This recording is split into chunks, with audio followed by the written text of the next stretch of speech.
Okay. Perfect. Okay, Steve, take it away. Okay. The Stand Independent group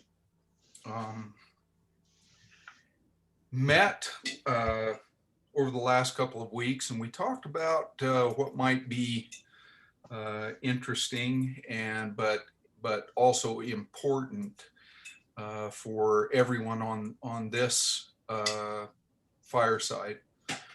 These are monthly firesides, and we intend to continue to hold these firesides until September, at which time we're at the direction of Melody and Terry Fawcett and their committee. And I don't dare start to try to name their committee because I would surely miss somebody. But they're preparing a conference for us. And we talked about what might be useful and helpful and inspiring, edifying for everyone on today's fireside. I sent out an email about a week and a half ago about a couple of thoughts that I had that arose from a kind of in-depth study of First Nephi chapter 3. And I encourage everyone on this conference or this fireside tonight to go back and look at that chapter of scripture. I got way more than I expected looking at First Nephi chapter 3. But what particularly hit my mind and my heart this time were things having to do with Lehi and Nephi, their family, and the challenges that faced them as they left Jerusalem at the Lord's direction and headed out into the wilderness. And the reason I sent out the email correspondence that I did was to point out something interesting about Lehi. I love Lehi. I think Lehi probably, and I hope most of you would agree, is one of the great prophets of God that we know about. It's hard to point out weakness in any of God's prophets. Anyone who's called to be a servant of the Lord is a special person, any way you cut it. Lehi is one of those. And it's hard to talk about the weaknesses of those particular people. But the fact is they have weaknesses. Joseph Smith kind of facilitated by the things that he did in the loss of 116 pages of precious, probably irreplaceable manuscript of ancient scripture.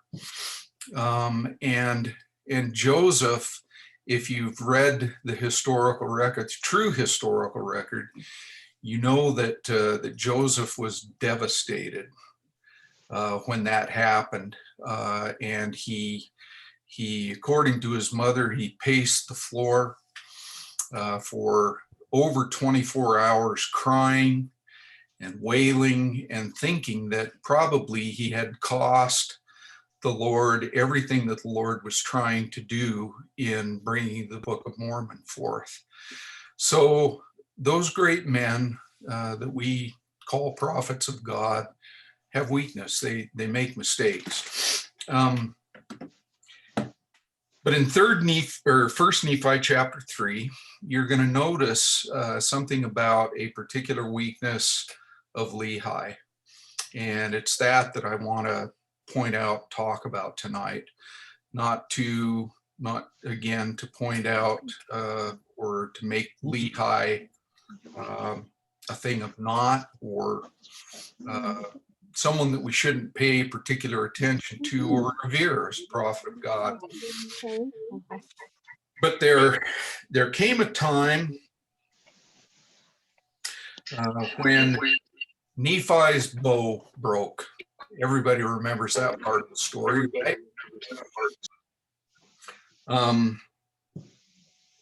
Lehi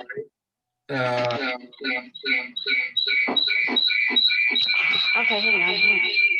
Let me shut it down.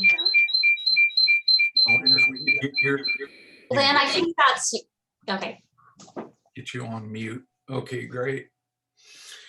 Lehi's family found themselves in a spot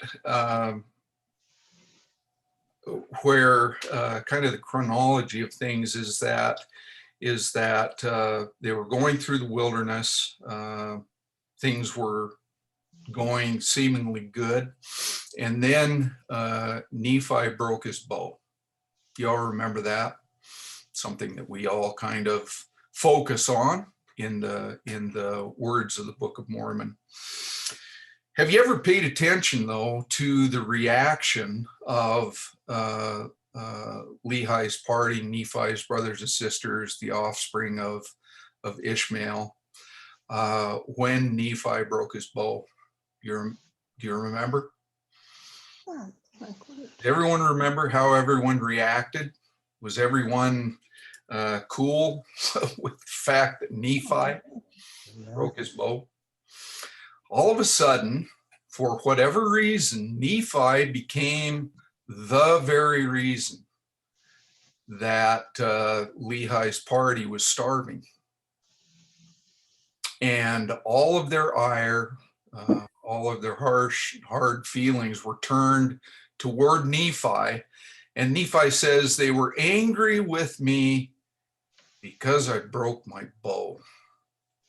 So the attitude was kind of, Nephi, what have you done for me today? Is that Denver? No, it's Steve.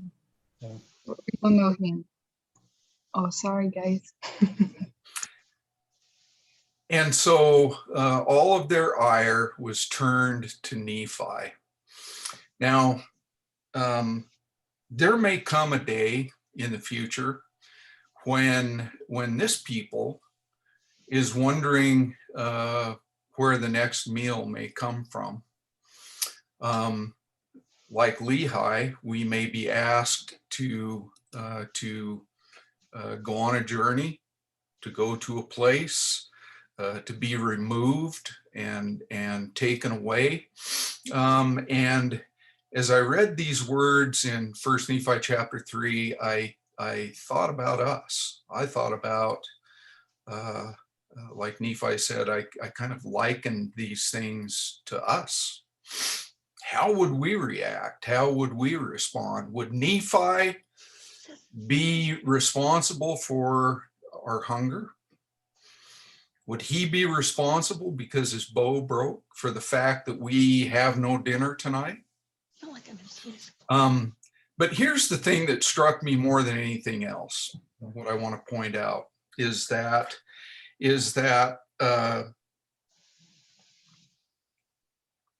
Nephi said, let me pull this up real quick.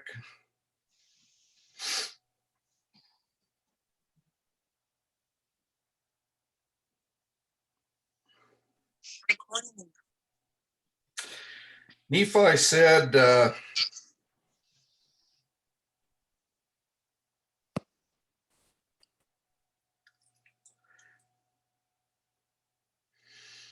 that as usual, his brothers and the offspring of Ishmael began to complain and moan and groan about the injustice that Nephi had constantly imposed on them since they left Jerusalem. But here's the interesting thing. As Nephi describes what was happening in their party at that time, he said, even my father Lehi began to murmur against the Lord his God. Have you ever paid attention to that? Have you ever noticed that?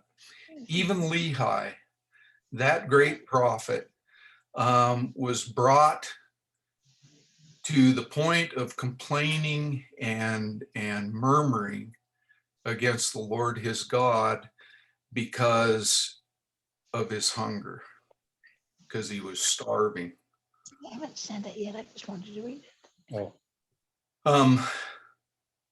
So here's the point, brothers and sisters, and the thing that kind of touched my heart from the scriptures that we are to use as our guide in our daily lives now by virtue of covenant that we've made, is that if you discount this effort that is underway to prepare and to lay aside some food, some water, some things that may be needful in a troubling season now fast approaching. And some of us might say that troubling season is now upon us and will likely grow much worse. You need to understand what a severe thing it is to be hungry. Even Lehi was brought to his knees and to the point of complaining and murmuring against the Lord his God. This wasn't uncommon for Laman and Lemuel, some of the sons of Ishmael, but even Lehi began to murmur against the Lord his God. And then you know the rest of the story. Nephi went to inquire of Lehi where to go to find food. And you know that some new writing appeared on that curious ball that had been placed at Lehi's doorstep just a period of time before this time of hunger. And Lehi was able to receive direction. That in itself is an interesting episode that you should pay attention to, because what the words of the record say is that some new writing appeared on the ball. In other words, they received some kind of text message. And according to the record, that writing made them very, very sad, upset that they had ever murmured against the Lord. Nevertheless, the Lord was mercifully showed Nephi where to go. Nephi made a bow, and they found food. So what we're doing is important. And I want to bear my witness that what we're doing is inspired of the Lord. The Lord has said that he would give us many commandments, many revelations, and that we ought to expect those and look for those from him. I want to bear my witness that we feel the direction of our Lord in the things that are being done with respect to preparations being made. Not just food, not just water, not just everything that we can think about by way of preparation. But the fact is that the Lord has a people by covenant. We are preparing the way of the Lord. He is coming again, and he is making um, by his direction to his people, preparations for that coming. And I bear witness of those things to you from my heart, in the name of Jesus Christ, amen.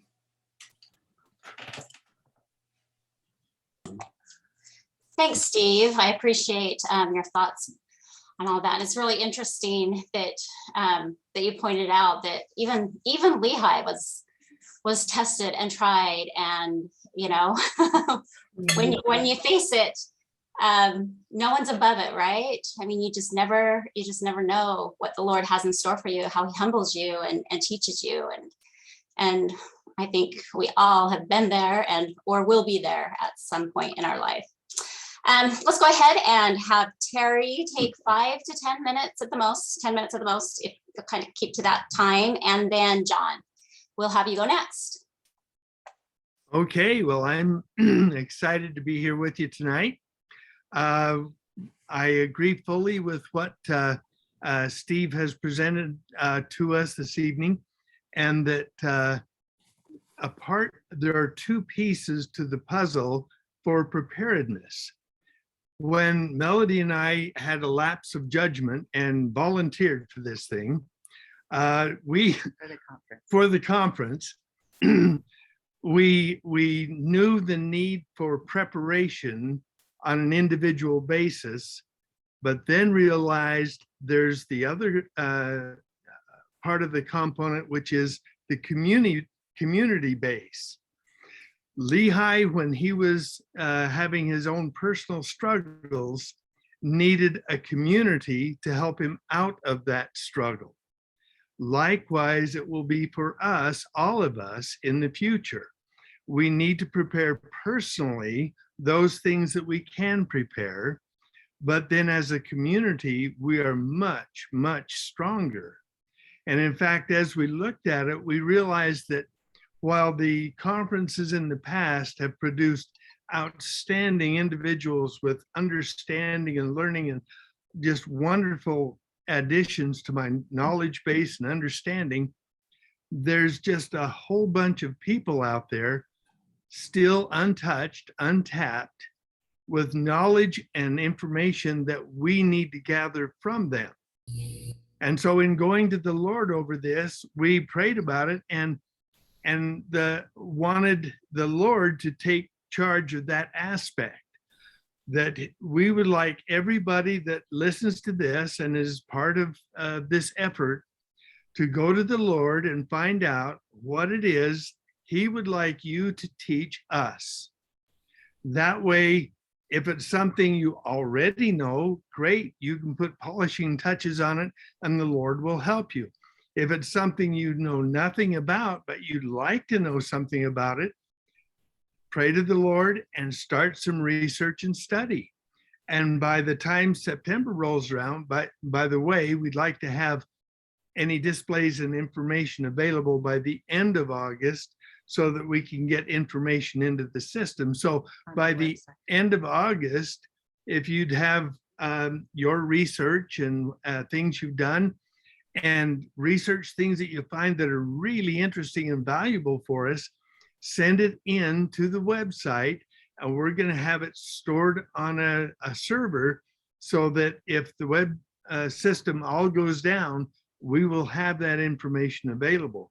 So imagine several hundred of us out there doing research and adding information that will be valuable for years and years to come. What a great opportunity for us. This is what I think the Lord wants us to do in bringing together all of these people. When we got started, we had an idea and a venue in mind, and the Lord changed it because he said he needed more room. So I'm expecting us to have an awful lot of people there, and Syracuse City, who's helping us with it, invited 22,000 homes. So we could have a significant number of people there. Lots of times we forget about things, but this is our opportunity to share what the Lord wants us to share with others. And so we would like you all to get excited about that opportunity and go on the website and volunteer.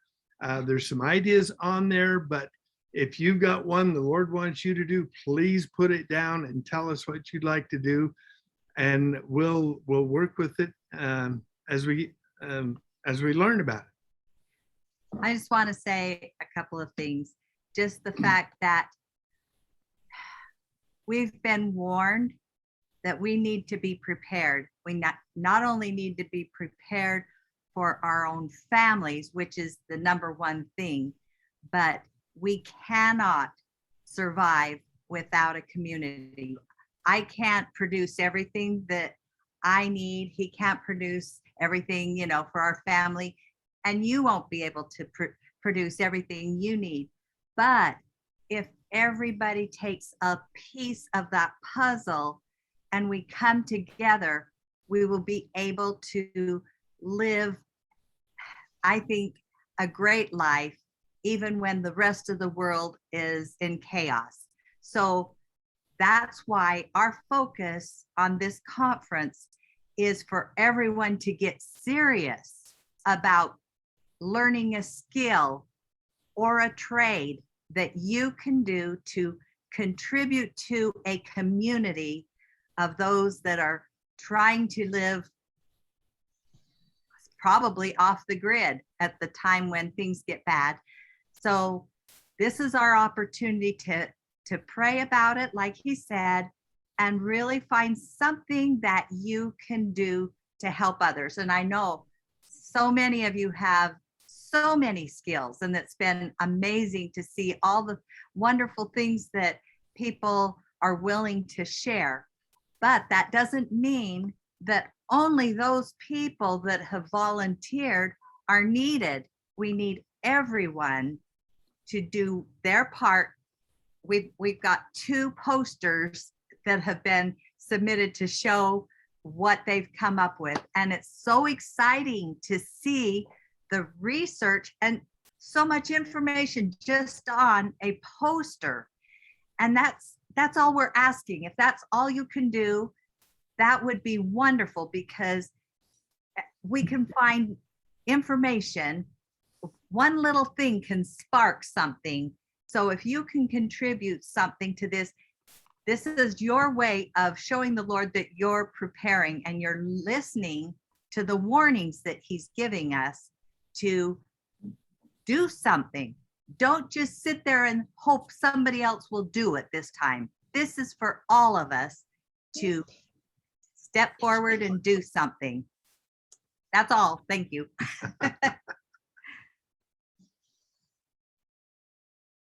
Let me say one thing.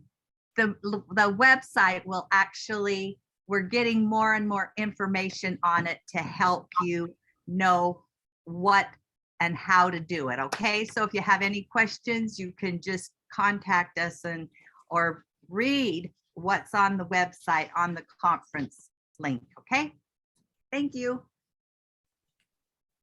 Could I go ahead and start now? Yep, go ahead, John. Okay. This is just following exactly what Terry and Melody were sharing. I'm hitting share screen. Let's see. I guess the screen.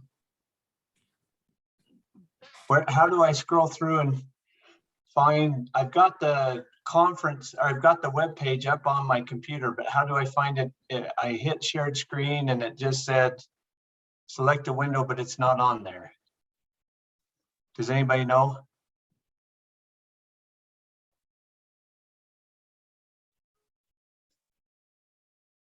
I keep hitting screen. Maybe you need to select your browser. Do I select? It doesn't show my browser. Oh, wow. Show all windows. No. Wow. You have permission to share screen? Should have. Yeah. I hit share screen and it has a screen that came up, says basic, advanced, and files. Right. And then it just has screen. So there I should hit be screen. several tiles. When that screen opens up, there should be several tiles then for you to choose from. There you go. Okay, is this it? Yep. Okay, There okay, you I'm go. learning something new.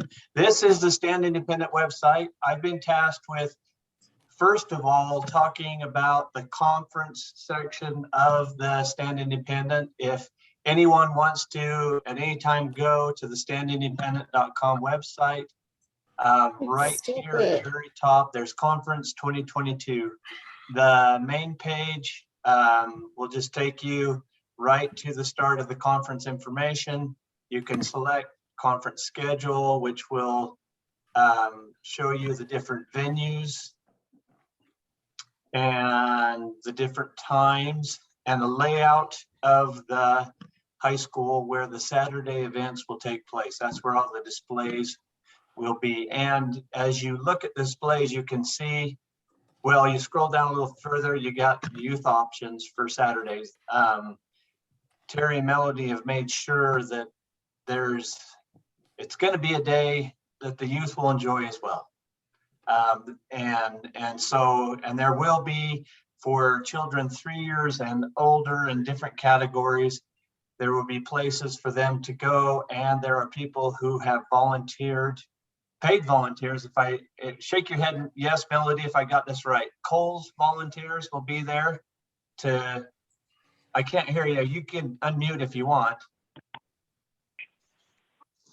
Kohl's has a service program where if it's a nonprofit, they will see, ask any of their employees if they would like to serve, and they will be kind of like gophers, do whatever we want.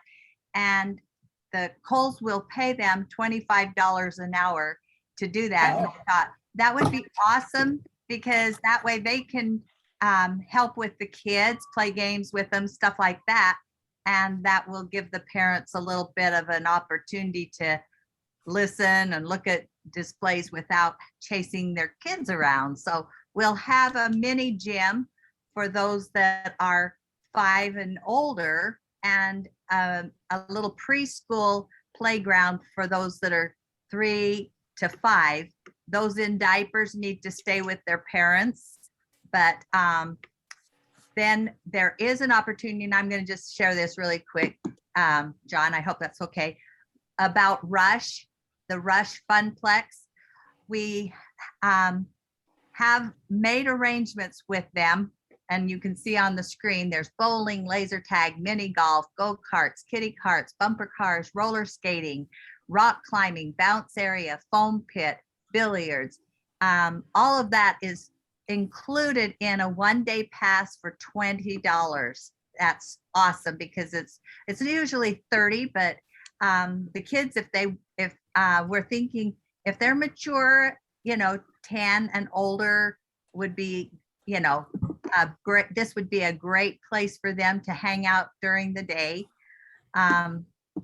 Anyway, as far as arcade and food, they get to pay for their own, but $20 pays for all that. And so, let the kids know this will be a fun thing for them to do if they want to earn their $20 during the summer. That'd be great.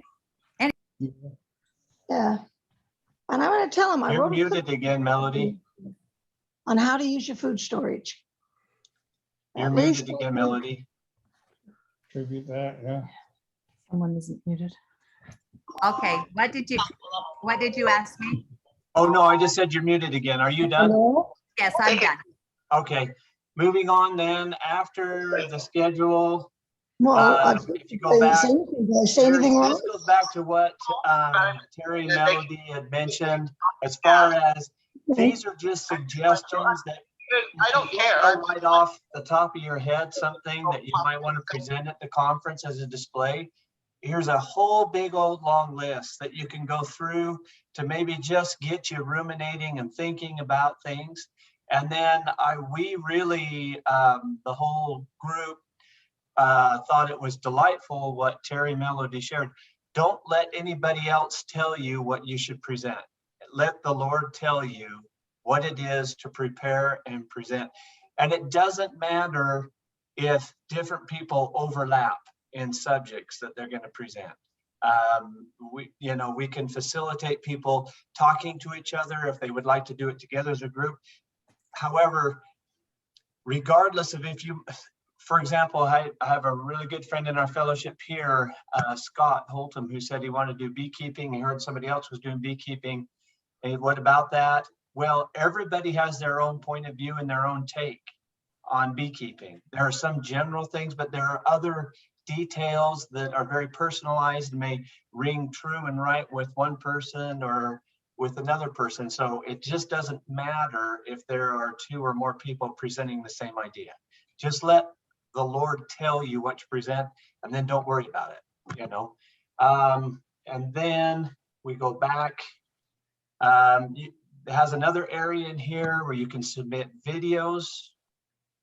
If you have them right now, there's a library of videos that are in here that you can pull up on different subjects and topics. Don't know why it's not coming up. You're going to have to just trust me that it's there, but it is there. So then there, if you go up to the top again, there's a registration to attend. Because all it does is give us information to be able to give you additional updates, etc., as the conference approaches. Here's the volunteer help page, and this is marvelous. If you would just get on here, and this, we're pleading with everyone who's on this meeting, and then go out and tell everybody else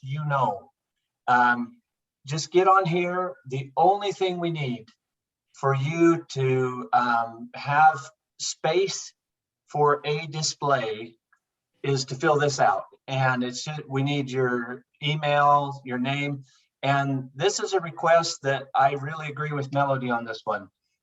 Email is not always the best, and so we are requiring a phone number so that we can call you over the phone. It's a lot quicker to talk and communicate.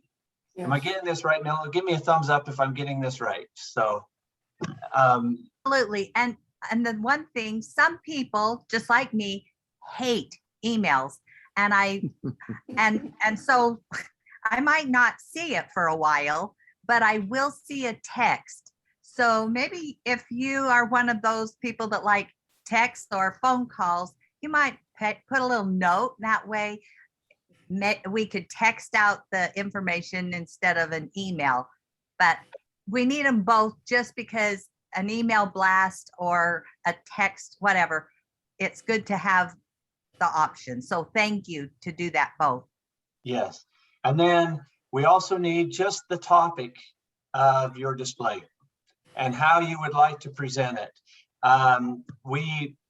There will be some time. It hasn't been spelled out exactly yet. All the different people who are going to give the actual presentations, but everyone can do a display for sure, and everyone or a poster, however you want to do your display. We would just, and then there is an option there, given Terry mentioned their lapse of judgment and volunteered to do it, we did run everything and be a responsible party. That's for Terry. So if somebody would like, I'm just kidding. And then your comments, and if you'll just submit that, that's a very simple thing.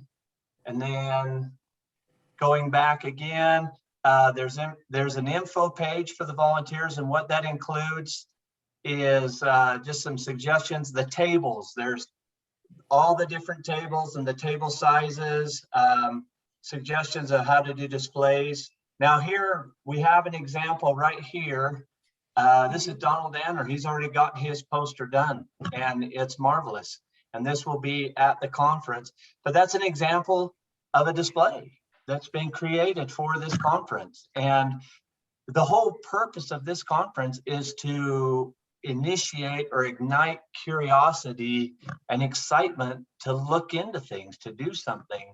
So that, and then that's the screen. If I understood it right, that's the 10 and 15-minute presentations will be on that screen. And okay, going back to the info, sorry, information for volunteers. there you go on the left, you can see the different setups that are possible with the different tables. Melody had mentioned the city of Syracuse is sending out in their newsletter an announcement of this. They're calling it a fair, aren't they? An emergency preparedness fair. Yes, on Saturday, it'll be the emergency preparedness fair. So, And that email goes out to 22,000 homes in the city of Syracuse. In fact, if I understood right, the city of Syracuse and the museum there are both going to have displays at this Saturday event. So that's how involved, and so there is the very likely possibility that there are going to be people from all over the place coming to see these displays. And so it would be delightful if they could walk in and just literally have over 100 displays or more, or whatever, that they can go to and ignite their curiosity. Because this whole community idea of people each learning a part of the puzzle in order to survive, it's something that extends way beyond the restoration movement. I mean, it's for anybody and everybody who wants to be a part of it. They don't have to be affiliated with us in any way. So, so this is all the information on the conference. Again, it's right on the Stand Independent site. Yeah, and if we go back, Melody asked me to kind of run through the Stand Independent site real quick.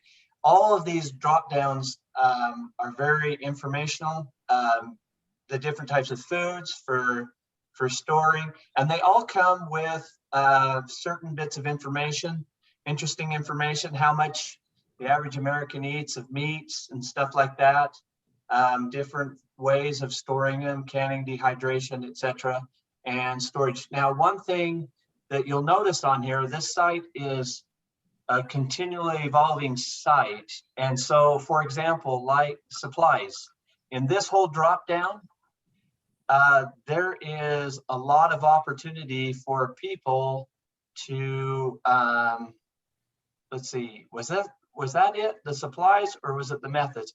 One of them, I remember there were a lot of opportunities for people to submit their information onto the site.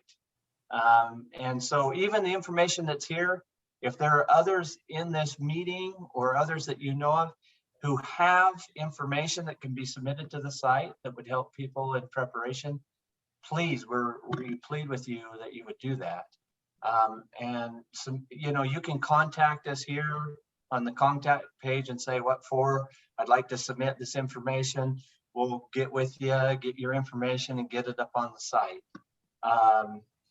Let's see, but you can go through all of these different things.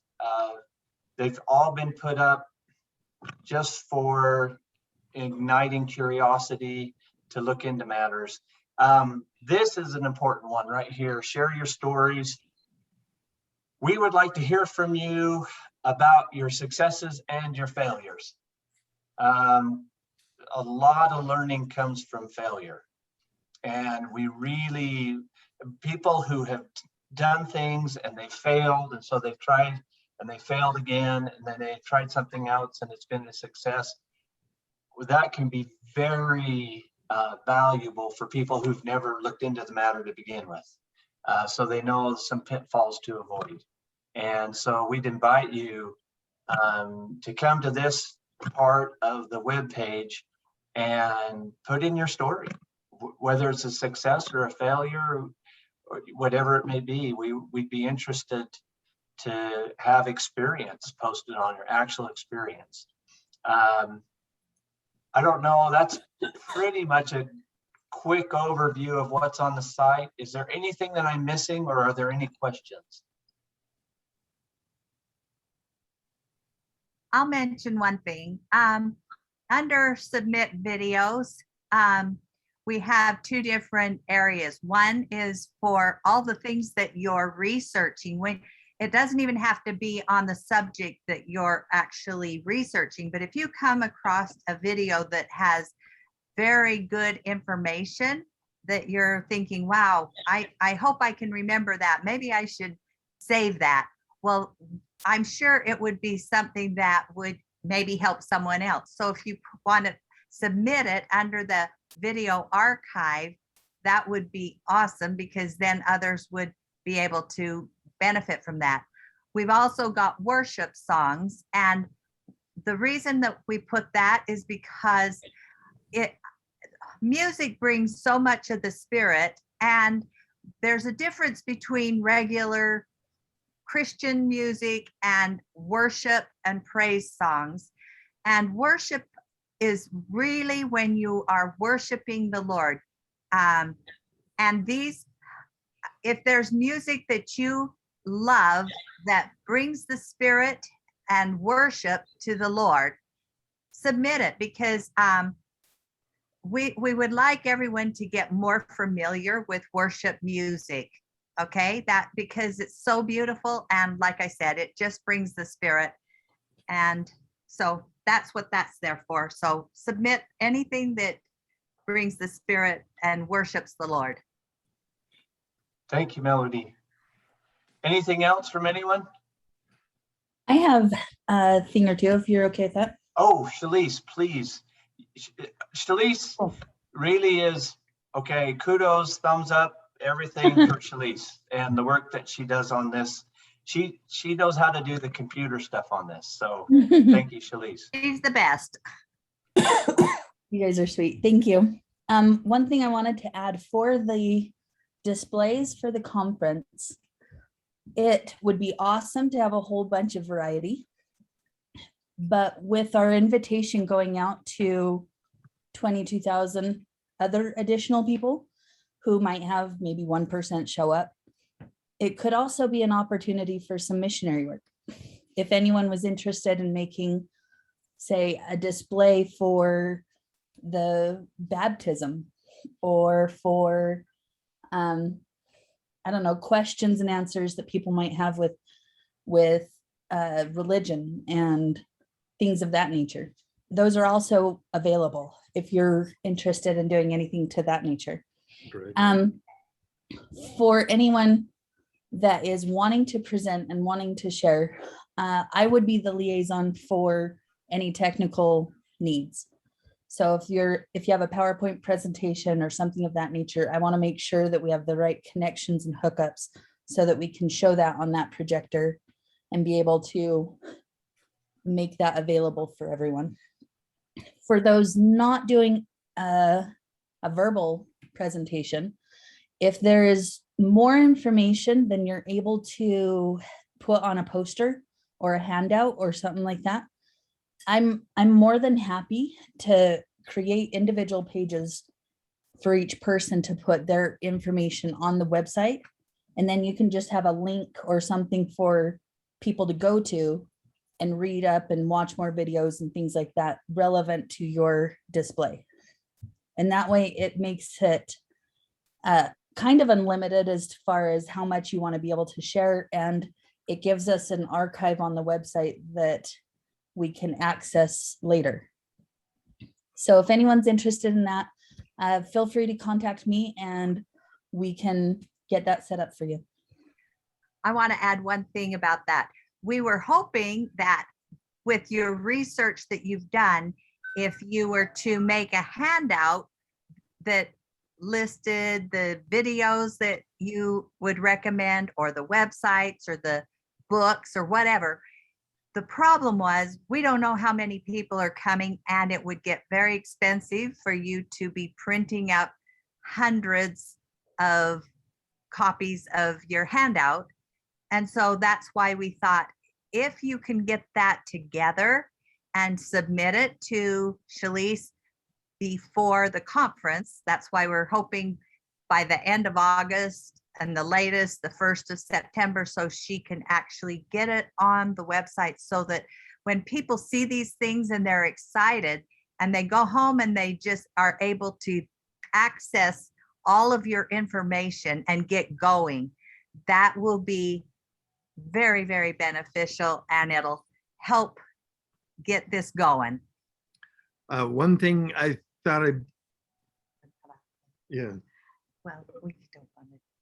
Well, where Syracuse City is joining with us on this effort and putting a lot with it. I just didn't want to say too much. I'm not sure religious displays and missionary efforts can be done in a public, but should be more of a private discussion. But books that you've printed or created, I think are a great idea to display those, because this is for everybody. It doesn't matter what denomination, this is for everybody. But if you've got some, like some of the books that people have written, I think would be a nice thing to display or whatever. Okay, I don't want to say anything about that. Sorry. Didn't want So to.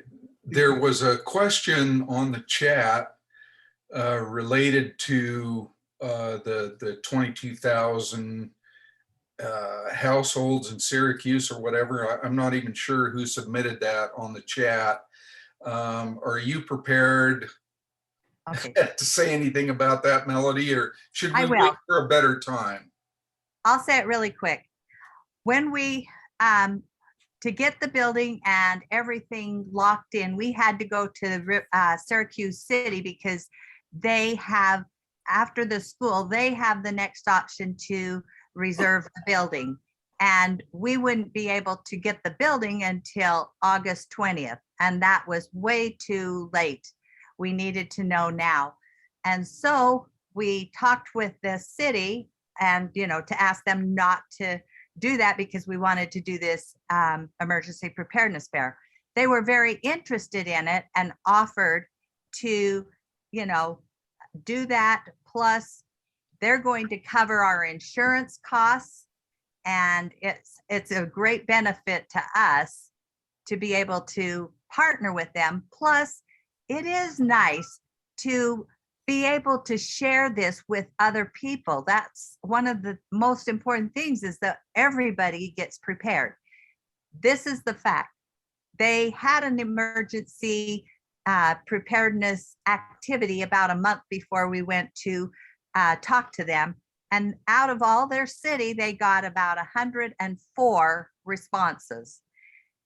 So at that point, I thought, well, okay, if they're not going to have 22,000 show up, that's great. But I think that the point is, those that are prepared and ready for this will be inspired to come. The newsletter will go out at the first of the month. We're at the end of the month. So people that aren't really that interested won't come, but those that are, or those that the Lord is touching them, will be there. And that's what we wanted. We're grateful, though, that the city is doing this, because it is bringing to attention the fact that we need to be prepared. So yeah, I think we're prepared for that. I think that we'll probably have maybe 100 to 200 at the most from the city. That's the most. I really don't think we'll get more than that. Okay, well, that sounds great. If we get that many, I think that's awesome. Yeah. We're kind of at the top of the hour. I want to be respectful of everyone's time. We still need McKay to talk to us about submissions of videos, and Lewis is going to talk to us for a few minutes. There was one question that I saw in the chat that I thought was pretty important to answer. It says, can you offer food for people to sample, or are there rules concerning that? I think that as long as we're not selling anything, now we will have food trucks out in the parking lot during lunch, but as far as letting people sample things, I think that's okay. I mean, I don't know that there's any problem with that. In fact, Terry made a whole bunch of freeze-dried ice cream sandwich samples that he thought he would bring them so people could test, try out. So, That sounds great, but do you want to check on that? okay, Make sure that, that they're going to yes, let us do that without, any Yeah. type of, Yeah. Food handlers permit. yeah, exactly. Okay, Steve, did you say you needed a few seconds? I did. I have to make a correction. I was telling everybody, First Nephi chapter 3, chapter 3, chapter 3. First Nephi chapter 5. Okay. Correction. Okay, that talks about Nephi's broken bow and Lehi breaking down and murmuring against the Lord. First Nephi chapter 5, not 3. Thank you. All righty. Okay, so McKay, I think we're finally to you.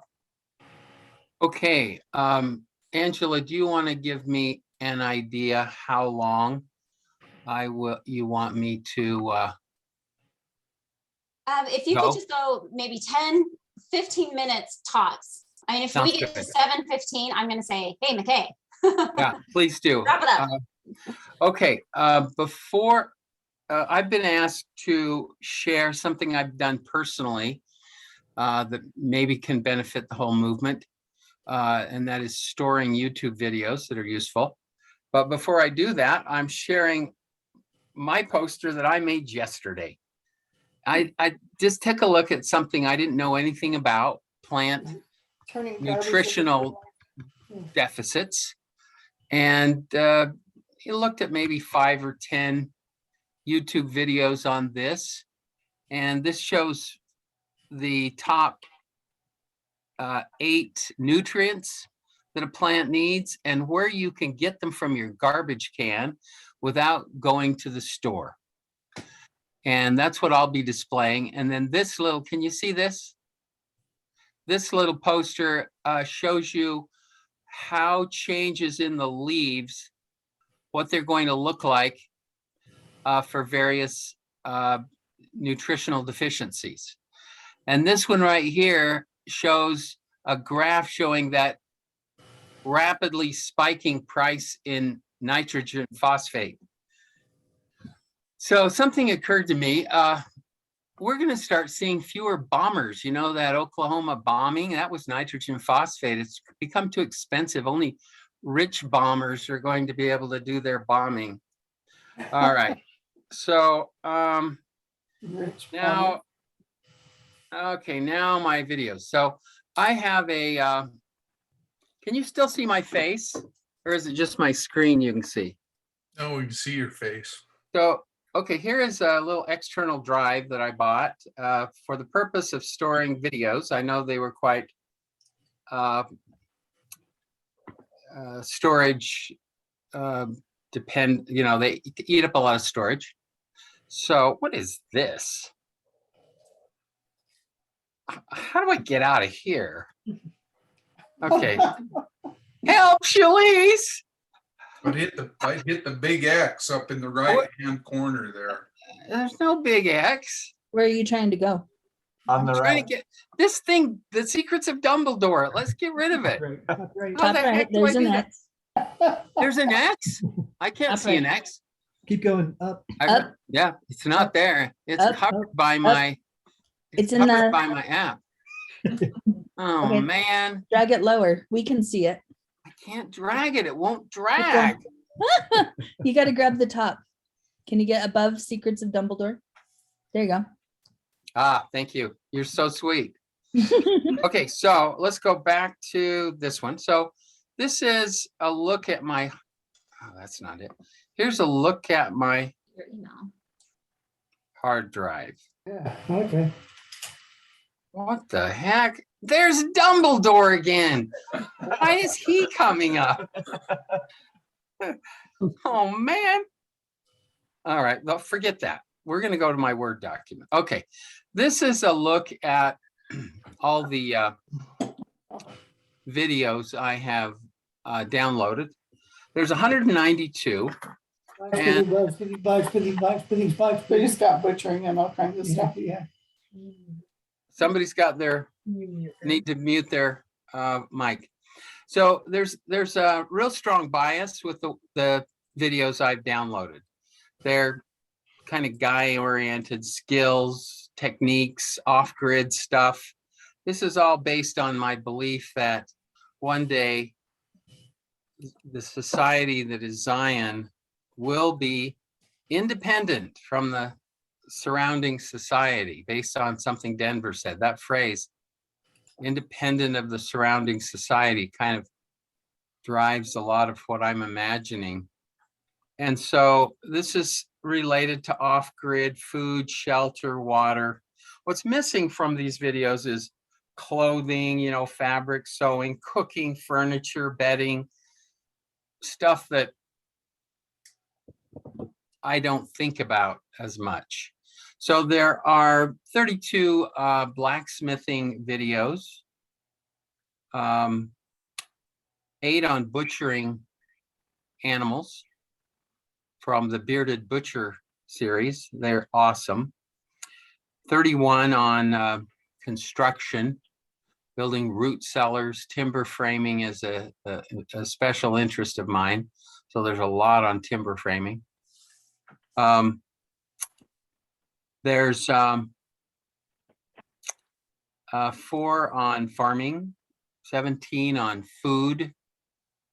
We need a lot more there, but 4 on foraging, 4 on gardening,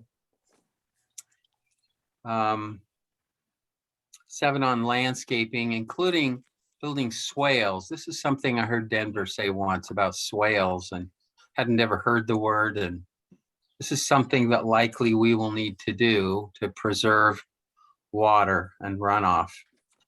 And 12 on livestock, 4 on ranching, 4 on masonry, 11 on various skills that could be extended a lot. 7 on soil, 17 on tools, a couple on trees, and a bunch on water. So that's what I have done.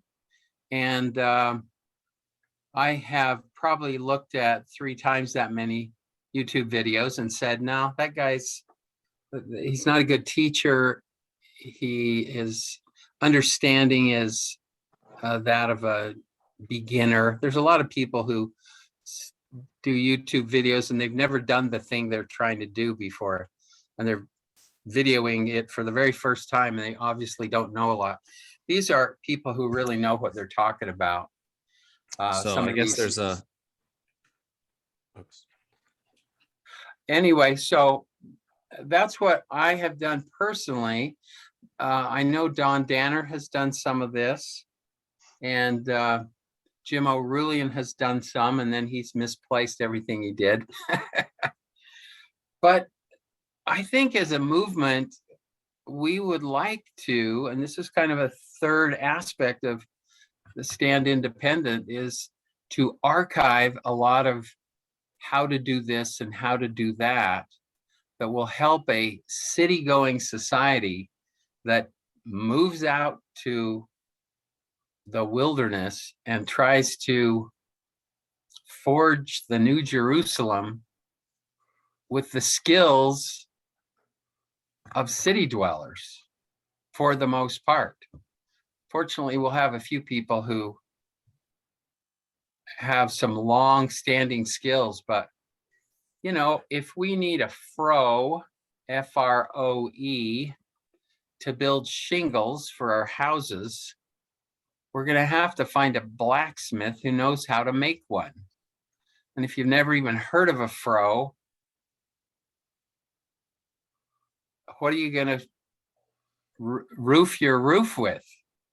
Anyway, so, you know, it's an interesting dilemma to try and imagine going from what we are to what has been described in scripture.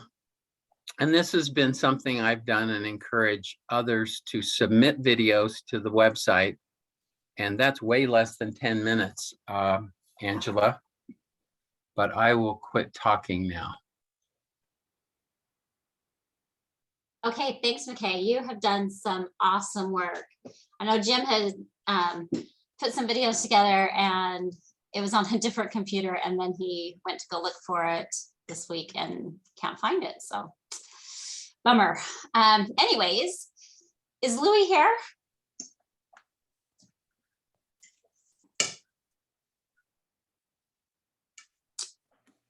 I didn't see his video anywhere.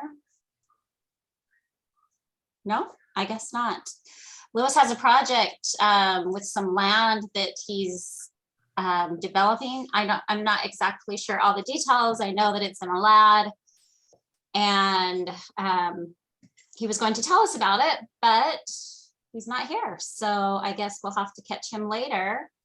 I think that's the end of tonight's fireside. If there's any questions or comments, or does anyone have anything else they'd like to share before we end? When we first talked about this tonight, it was let's do an open forum so that people could talk.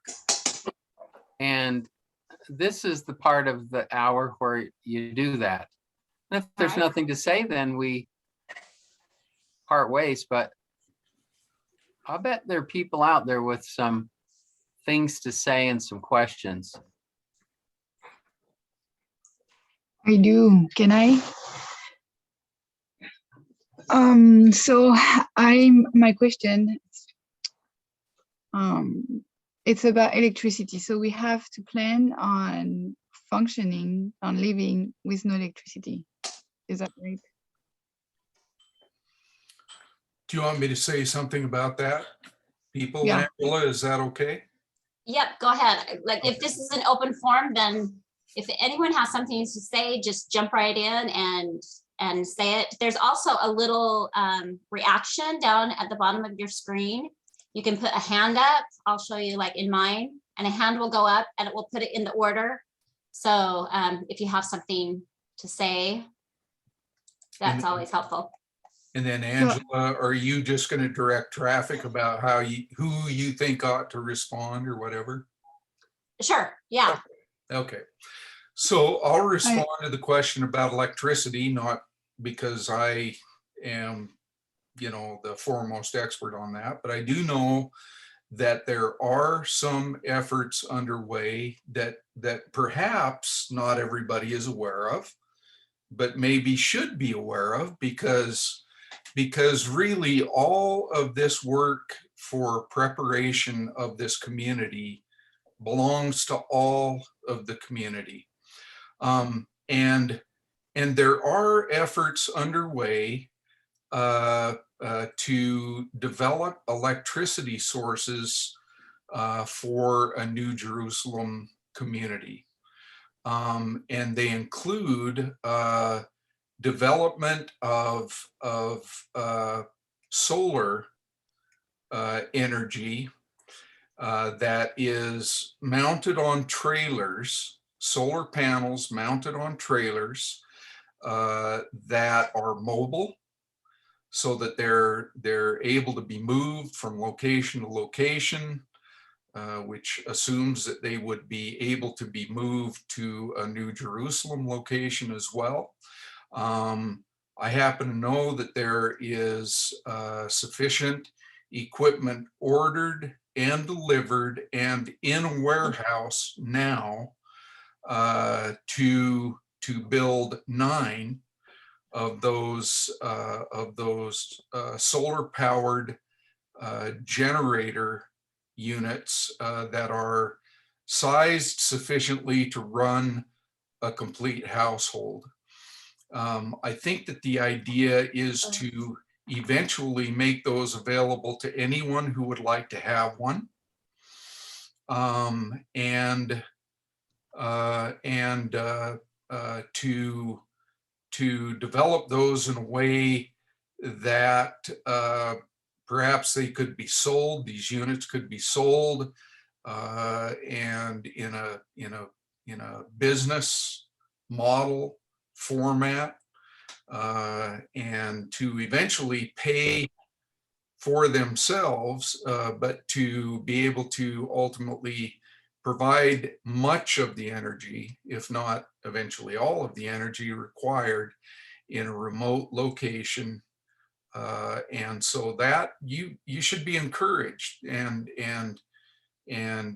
pumped about the fact, stoked, I think is the word they say now, about the fact that these things are underway. They're being done now. And all of us should feel excited about that prospect.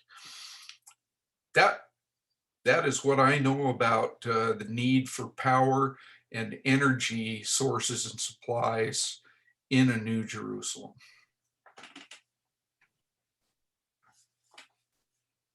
Awesome. Anyone else?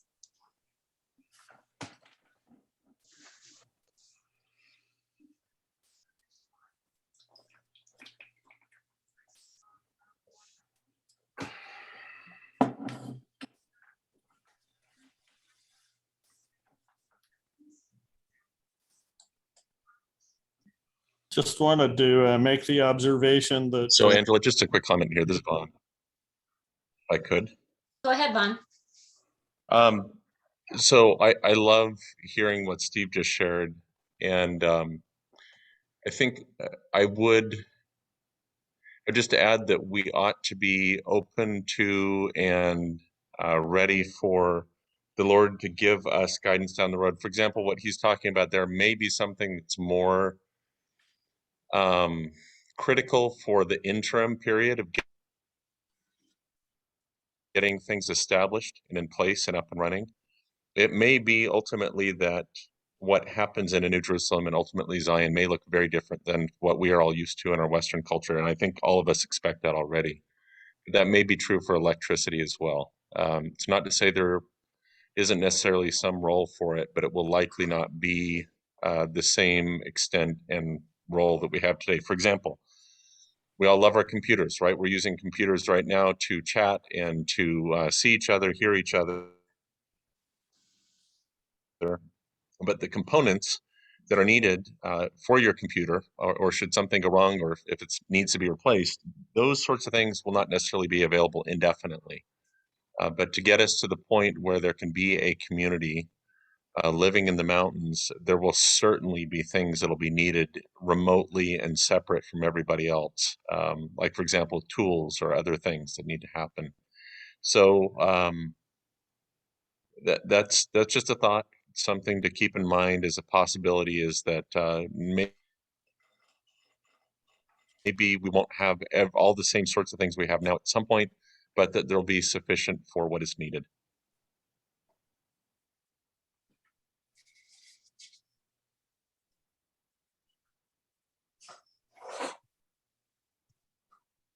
I would guess that there's going to be a need for backhoes and bulldozers and cranes and all of the accoutrements that we're used to for building buildings.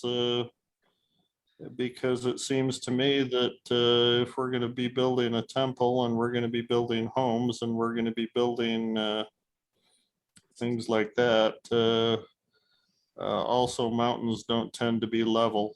And typically you want to build on level things, or at least have a bulldozer to help at least level it out just sufficiently that you could build on it. So there's that as well. During World War II, American air bases were being built in China with tens of thousands of coolie Chinese laborers basically going out and packing runways. And that is a horrible, horrible waste of human effort if you could use a bulldozer.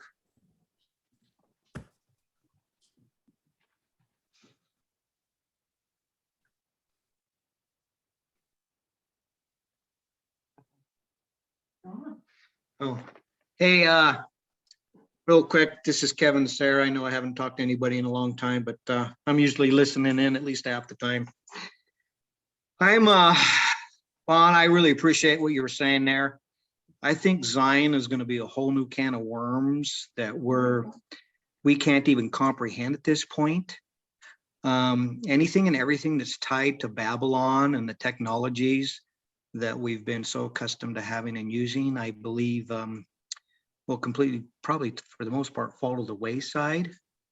I think we need to really turn our hearts and efforts toward what can the Lord do for us at that point? Because I think when it comes time to scatter kids, I don't think we're taking much with us.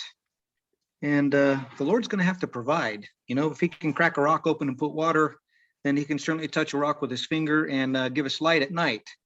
He can also give us protection, and he can give us food. And he can calm the storms and the weathers. He could put a dome over us, let's say, in that respect, that we would have very mild, beautiful, comfortable weather. And he could certainly provide seed and water for us to grow if that's what was necessary. And so I think we really need to be open-minded to the fact that, knock on wood, if I get there, that it's going to be a whole different program than what we're used to, because he can do and create anything and take care of our needs, you know, at the flip of a switch. I mean, so, you know, we've prepared all that we can. We have solar. We have ways to dispose of our human waste. We have water storage. We have protection. But at the end of the day, that's all the Lord's. And for those who haven't prepared around us, and we have been working on our community as a whole. I mean, the whole town of Apple Valley has been hearing words coming out of our council and our mayor. And we got in just for that point, is to help prepare our community, because if our neighbors aren't prepared, we don't stand a chance. And it really comes down to that. If you're the lone rock out there and no one else has any food or water, whatever you have is going to go real quick. And if we think we're going to keep it all, then that's going to be a major fight. So these are our brothers, and even though they may not be listening, we still need to think about what the Lord would have us do for them. And that's a hard thing, because, you know, a lot of people are like, I've put this away and I'm not sharing with anybody. I'm like, that's the wrong attitude, man. Whatever it is, you give it away until it's gone. When it's gone, you better be prepared for the Lord to step in and take care of the rest of it. Where the hell is your faith at?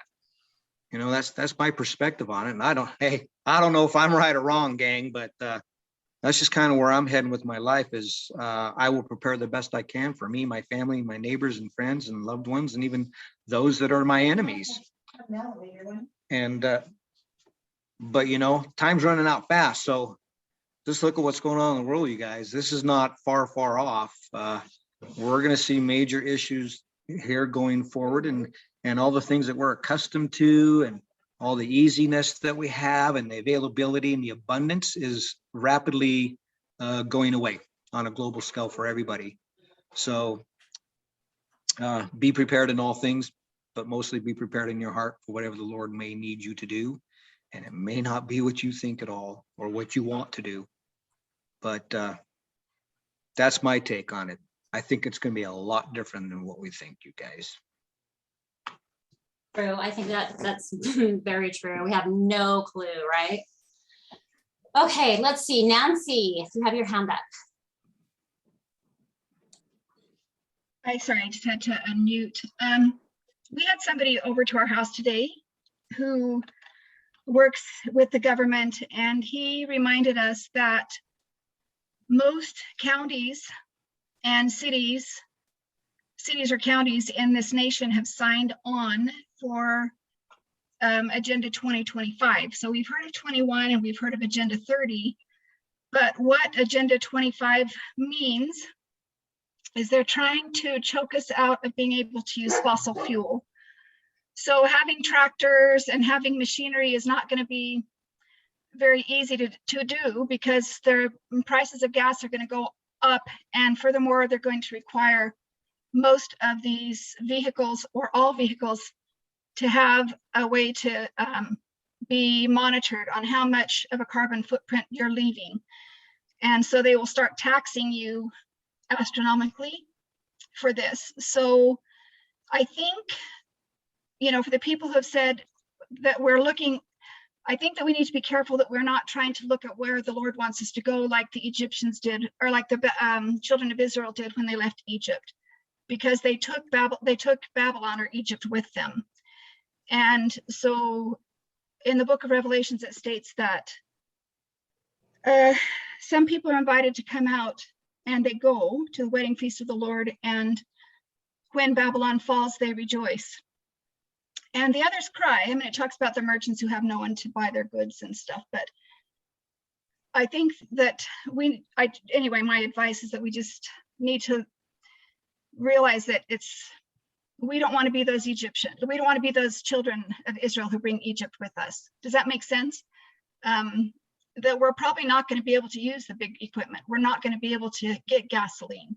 We're not going to be able to have, even right now, the gas prices are just going to keep getting higher and higher because they want us to stop the use of fossil fuels. So anyway, that's what I was just saying in response to that comment, is that the government is working fast. So if you look at Isaiah 59:19, it says, when the enemy will come in like a flood, and you can't stop a flood. And so what's coming, it's coming. And, the prepared will not fear, right? So that if you are prepared, you shall not fear. So that's just my 2 cents. There is another, Angela, is it okay if I go ahead here? Okay. There is another great lesson to learn in that same chapter of First Nephi. Nephi was instructed to build a ship. She did. It took years.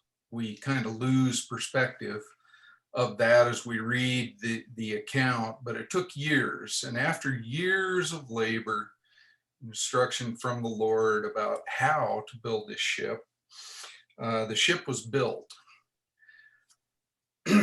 Before the Lord could tell Lehi and his people to get onto the ship that he had instructed Nephi to build, here's what had to happen.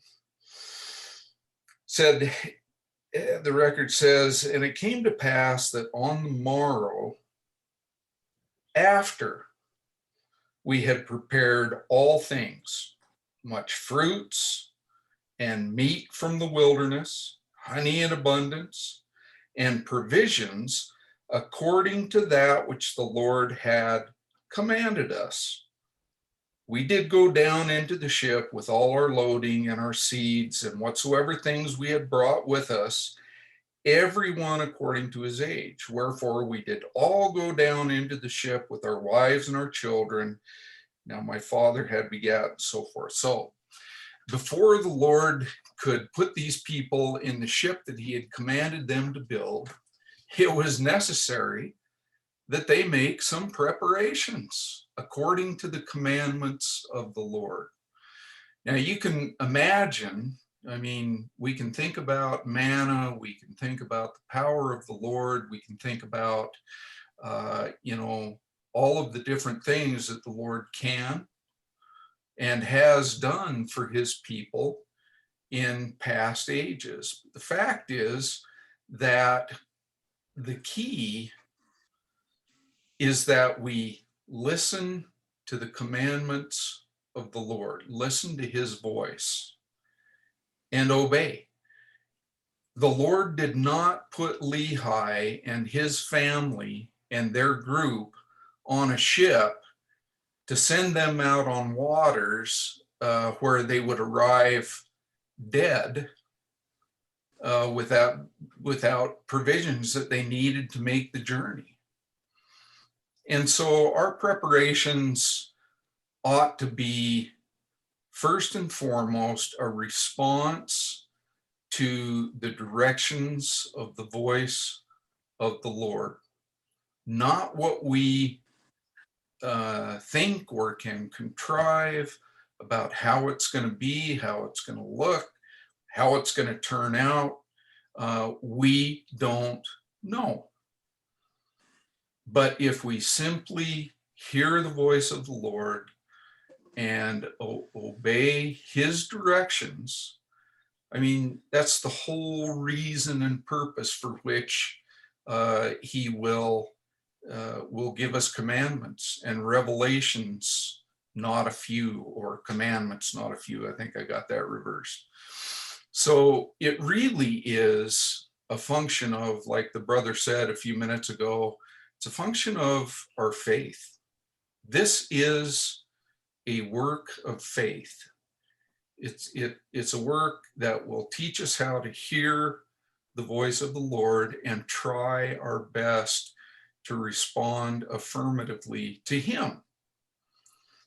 And if we obey him, he has then promised to protect us, provide for us, and do all other things for us that we're not capable of for ourselves. That's great, Steve. I also think that we need to be careful on how we look at others and judge them for what they want to do or what they're preparing or whatever, because I think the Lord works with each of us individually, and we can't all get the exact same thing, because if we do, what point would that be? And someone might think that they need to work on water storage, and another person food storage, and another person something else. And I think that's the beauty of it, is we are each inspired by the Lord to focus on maybe one or two things, and then we bring it all together and can share and help each other out. I was making the observation about bulldozers and backhoes and stuff because I've seen Denver write about sewer systems and water systems and laying out streets and a number of other different things. He's been critical of the Nauvoo people for building their houses before building the temple and a whole bunch of things like that. But the bottom line is that if you're going to have a bunch of people living in a place, sewer is definitely going to be a problem. Water is definitely going to be a problem. And usually those are solved with municipal systems. And even during the time of the children of Israel, one of the things that Jerusalem had going for it is they had access to some pretty good water, as some of the miracles of Jesus attest to. So my point is that we could expect that the Lord has some surprises for us, and I suppose we shouldn't be surprised to be surprised in that matter. But in the meantime, number one, we don't know where we're going. Number two, we don't know what the terrain is going to be exactly, except for the fact that it's going to be on the top of a mountain somewhere. And number three, we know that we're going to have to be able to live there without getting cholera, which is what happens when you don't have a sewage system. So, these are things that have been perplexing me, and they're things worth considering. Of course, if we can't afford gasoline for bulldozers, I'm sure that they're going to come up with electric bulldozers. Ha, ha, ha, ha. Like that's really going to work. Anybody who knows the physics of those things knows that that's a pipe dream. There's those things to consider. Okay, Elise, you want to go ahead, and then Nancy, you have your hand up also. Yes, I had a question. Some information came through our, I don't know what to call it, but it was a couple of years ago, and it was somebody down in Arizona that was working on, I know this is really vague, but I've been wondering ever since, and they were making energy out of magnets. Does anybody know when somebody posted about that on one of the sites where we get information? I'm just curious, because I did talk to a son of mine and he was telling me that's possible. Does anybody know anything about that kind of situation? I can respond again. Sorry, I'm talking so much. I was in the energy marketing business, and the fact is that every bit of electricity that is currently produced in this country and around the world is produced by spinning coils and bundles of copper wire around magnets. And so that really what you're talking about is the very, is some real feedback from somewhere.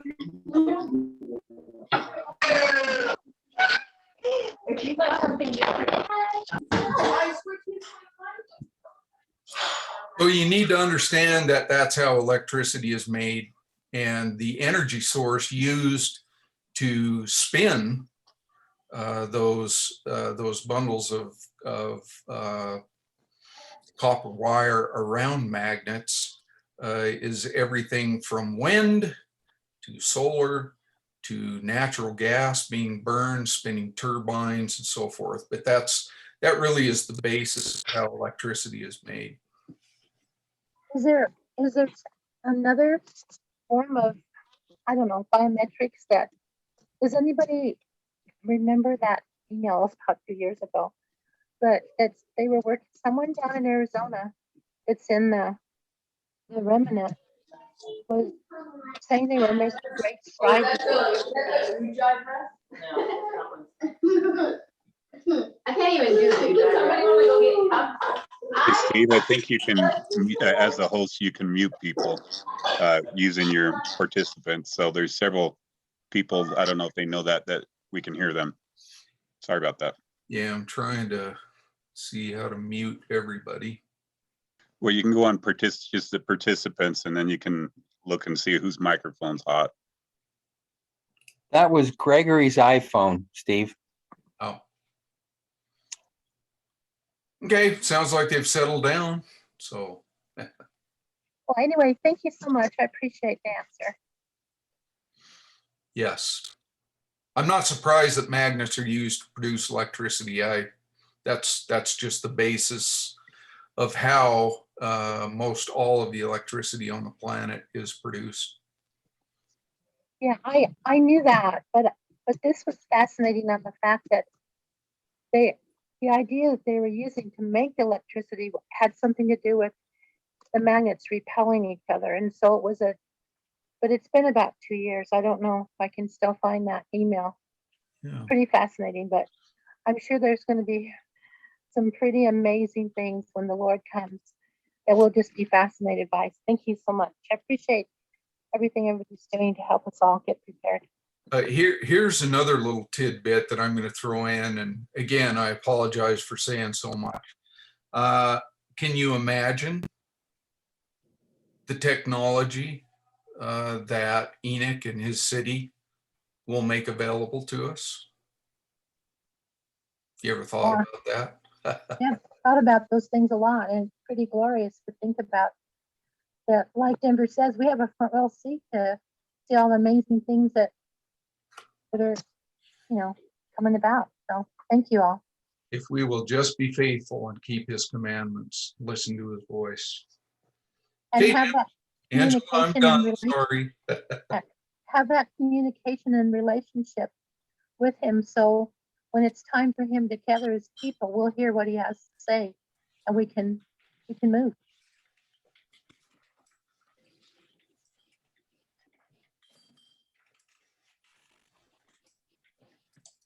Nancy, do you have your hand up again, or did you just, okay, do you want to go ahead? Yeah. I'm reading messages and I'm listening, and I agree that it would be so much better, Alan, if we had tractors that would get it done a lot faster, and bulldozers. And I think that, yes, the Lord can do anything. Like, we should be expecting those miracles when the city of Enoch returns and all of that. But one of the things all I'm doing is just offering some food for thought, because I think it would be wrong to operate out of fear. But I also think that for us to, because sometimes we hear about, oh, the Lord can give manna in heaven. And I think about that because the analogy, because we were already reminded of how Lehi and his family had to collect the seeds, right? They collected the food, they collected the seeds.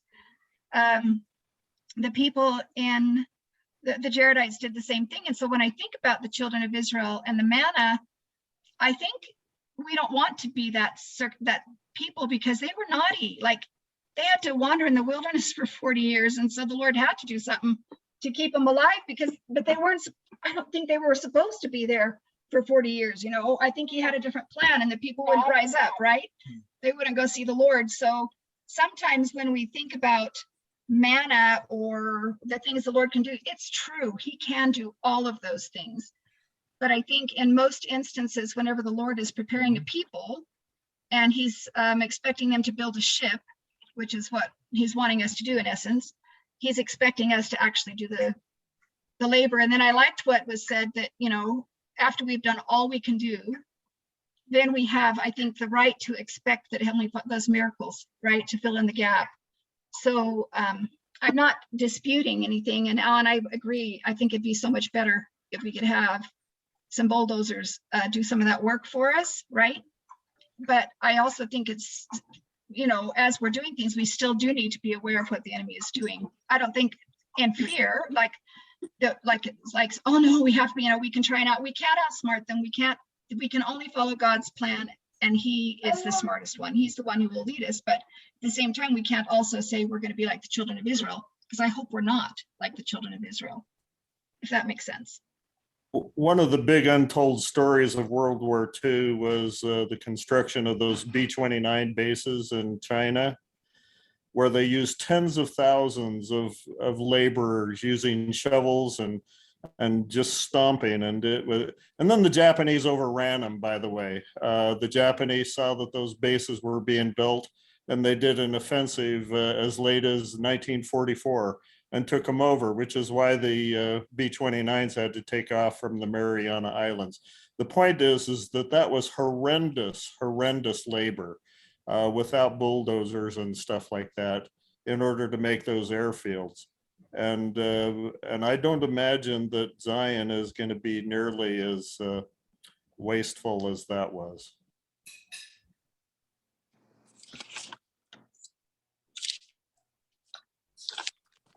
Okay, it looks like Kev and Nick. Do you want to go ahead? Yeah, just, I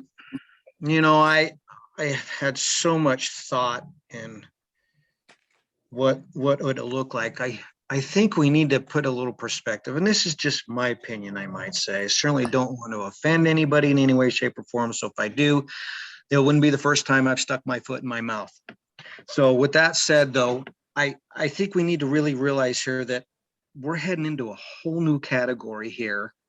We're talking about a new, complete earthly, global change. We're talking about the Lord coming back. It's not going to be business as usual in any way, shape, or form.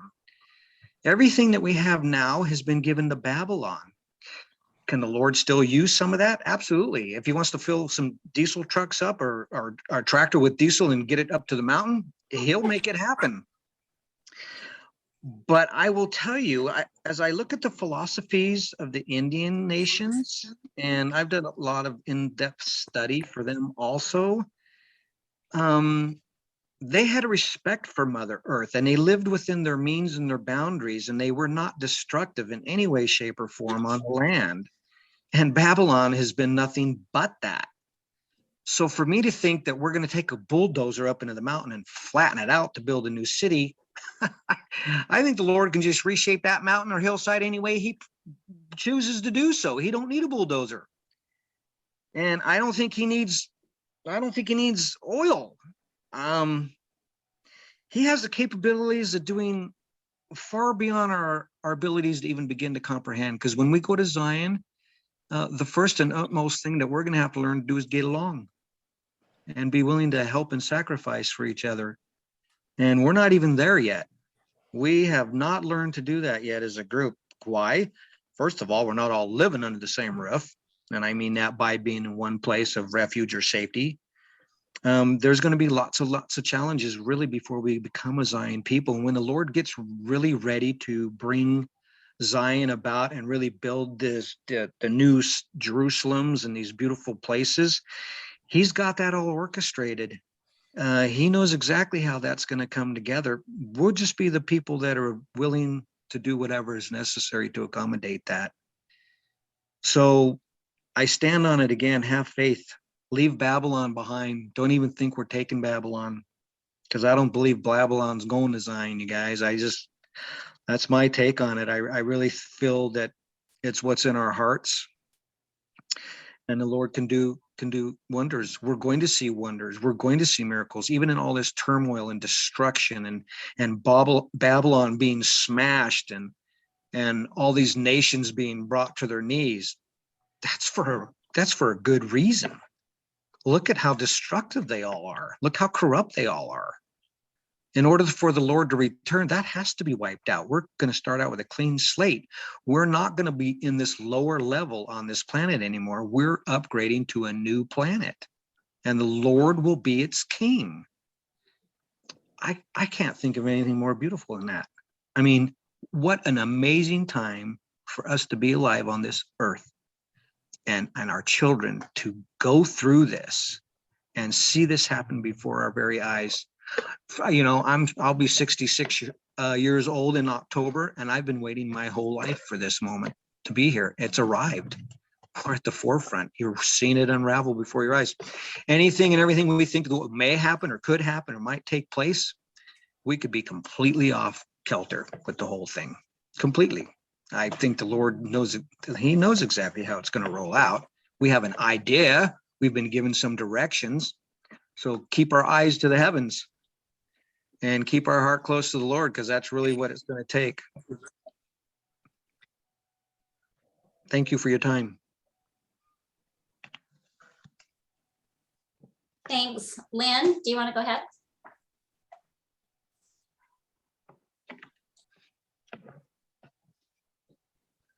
Turn on your speaker, Lynn. There it is. Just a real quick point here. There's two things. There's the New Jerusalem and there's Zion. Okay, and we tend to conflate those. If we take a look at it, nobody climbs Mount Everest without hanging out at a base camp for a while before they make the climb to Everest. What we need to do, and what I think Denver has spoken of many times in his blog post, it's been in the podcast on New Jerusalem, is there's two different things. There's New Jerusalem, which is the ingathering, which is getting to know each other, which is working together, hopefully not killing each other, and getting this figured out as a family.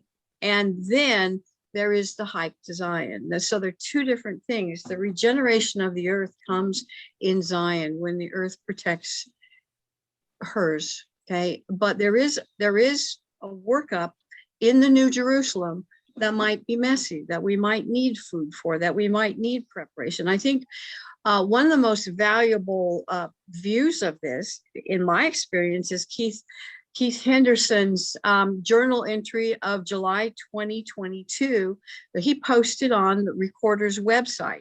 He took a lot of flack for stuff like that because people said in the movement, you know, who the hell is Keith and why does he get to post on the Recorder's website? Well, he's a recorder. It's his website. He can do whatever he wants. But in the journal entry of July 2022, coming right up, he talked about, and you can go over and you can find that blog post, he talked about the outgathering. And when I read that, it seemed fairly fanciful. You know, you took your car and you had to park it at a gate and it was a long way through the forest and you had to turn in your cell phone. He was writing a letter to his kids who were still back in Babylon on their computers watching YouTube videos. But some of us had gathered out and were trying to make it work under the radar while the world was still happening.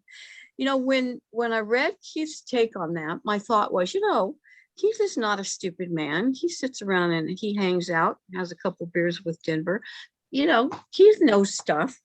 And if Keith is saying, you know, we're probably going to gather here, it's going to be rough. It's not the same food you're used to. You might have to pee in a latrine, but deal with it.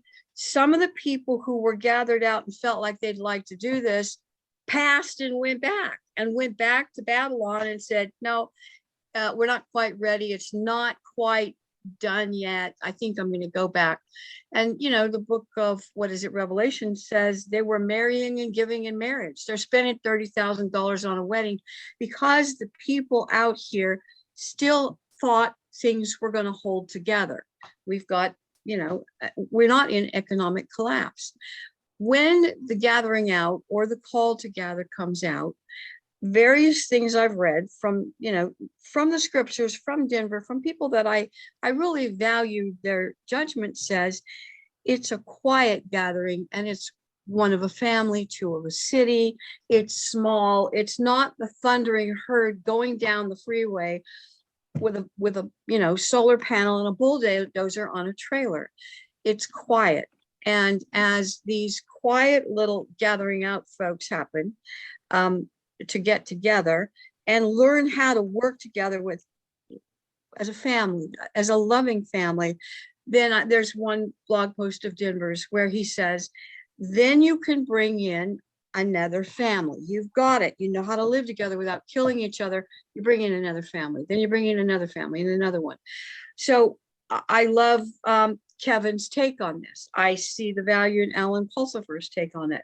I think Steve's right on target. Nancy Ganese has her particular perspective, and Nancy's been preparing more than anybody else probably in the movement for the longest time. There's another component of this, which I think is addressed in Keith Henderson's little post, which we all go, yeah, well, that's Keith. I think it's more than just, yeah, well, that's Keith.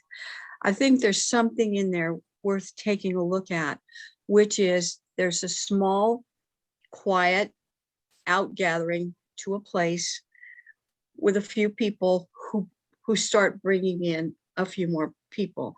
There is the option to leave, because some people are going to go, nah, I don't really want to be neighbors with, you know, Brian and Bowler or whatever. And they're going to want to leave, or maybe things aren't just the way they wanted to. I suggest if you have a minute, go to the Recorders Clearinghouse site and search for journal entry of July 2022.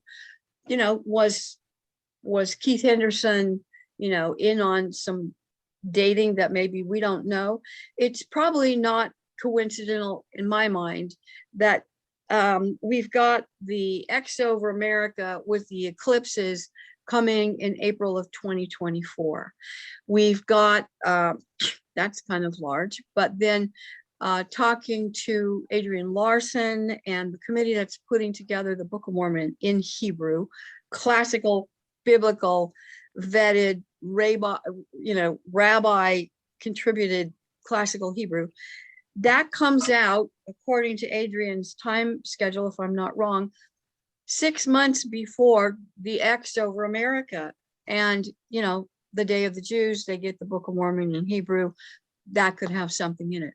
We are, I feel, a couple of years out from this. It's not time for panic. It's time for preparation. This conference is not a hysterical prepper conference. I love how Terry and Melody and the other people preparing for this conference are putting hopefulness, love, upbeat energy into it. And it's not, you know, go buy guns and ammo. That's lovely about this. We do need to be serious about it. All the points made here were valuable. We need to prepare as best we can. One of the best ways we prepare is learn how to hear the Lord's voice, because we do need to do the next right thing. We do need to stand or run or hide or be willing to stand up on a hill and take a bullet for somebody. If we are doing the Lord's will, it will be individual in our lives, and that will look different for each one of us. But we do need to do the Lord's will. And that's the thing that it's the elephant in the room that nobody mentions, is getting to the point spiritually where we can hear the Lord and act on what we're getting. And if we don't mention that, we mention everything else about canning, preserving, storing, prepping. But prepping does not involve the second comforter or being so close to the Lord that you can expect answers and get answers from him. Then we're dead in the water. We're done before we even start. We have to learn how to hear his voice. And in hearing his voice, that'll overlap into loving each other, because if he says, go get the widow before you leave town and make sure she's got enough depends to last for 6 months. If we do that and we work with the Lord on this, we can't go wrong. It doesn't matter if there's manna. It doesn't matter if there's sewage treatment plants. We have to, as individuals and as a family, as a restoration people, be able to hear and obey the voice of the Lord. And I want to hear that more often among the people here planning the conference and invested in the conference, how we need to hear the Lord's voice and be able to do that.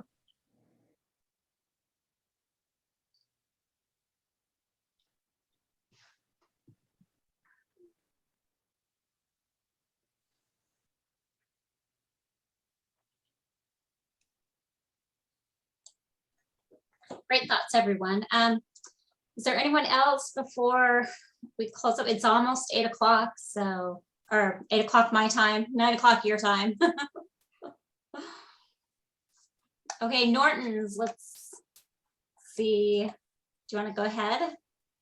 Yeah, just one quick thought. You know, competency in a trade takes at least 10,000 hours of laboring through it.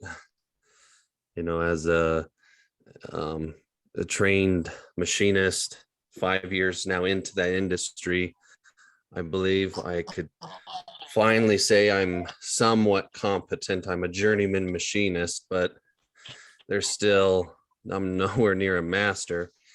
And I guess the conflict I have is, well, how do I learn something when I have to work full time to support a family? You know, I got to have the money. Obviously, I don't have independence from money. And so on my off time, you know, there's maybe 5 hours a week I can give to a skill. You know, I've thought hard how to transition my profession into something that would bring in money and learn a skill that can be directly translated into a New Jerusalem setting. Still trying to figure out how that can be without needing to relocate or what have you. But, you know, there's right now, wherever you look, the Gentiles are putting out amazing work that is the culmination of them trailblazing all kinds of interesting skills, whether it's blacksmithing, ranching, husbandry, you name it. They're out there and they're offering classes, and they can cost upwards to, you know, $3,000, $5,000.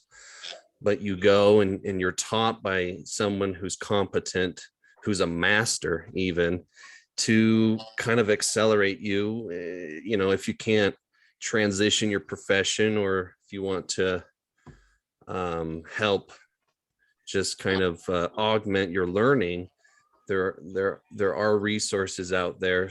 Some are much less costly. I mean, everyone knows YouTube, but I guess that's just kind of my struggle of how do we help each other out.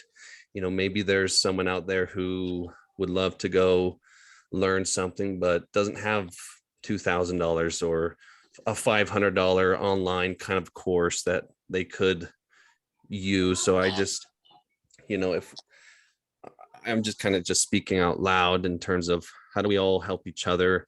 We're all in very unique situations and unique opportunities and problems, but I wonder if we all kind of work together and spread things around, whether it's money or talents or treasures or what have you, to help in this process. So that's my thought.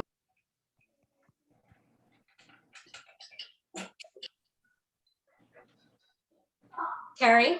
I'm excited. I'm an engineer, and engineers need machinists, people that can turn their dreams and ideas into actual parts. So I think a machinist in Zion is one of the greatest things we could possibly have. Well, that's great. I mean, sometimes you and I will just have to agree to disagree then, huh? As long as you can make parts for me. And have electricity to run our Right. mills and lathes. Yep. Right. Nancy?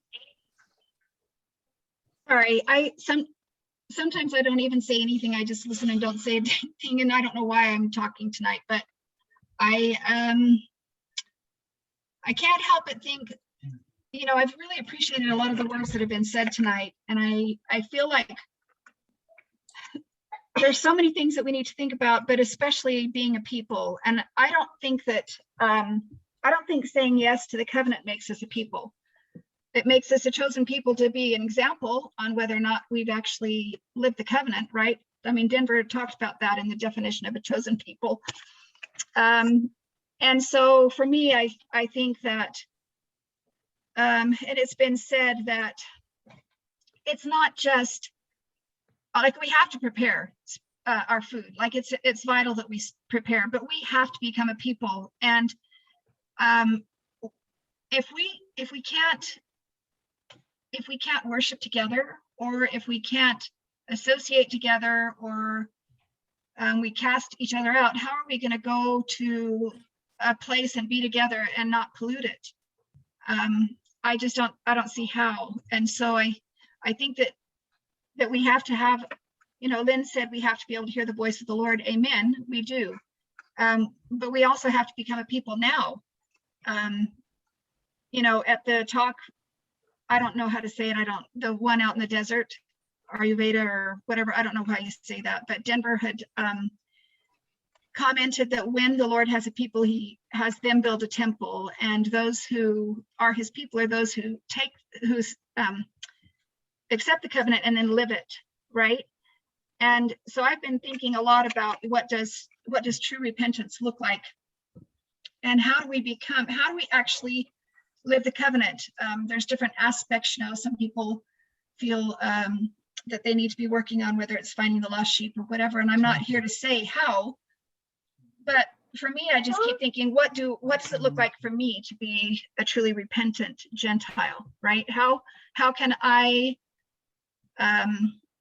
if the scriptures say I can't serve God and mammon, I can only serve one master, I can't serve two.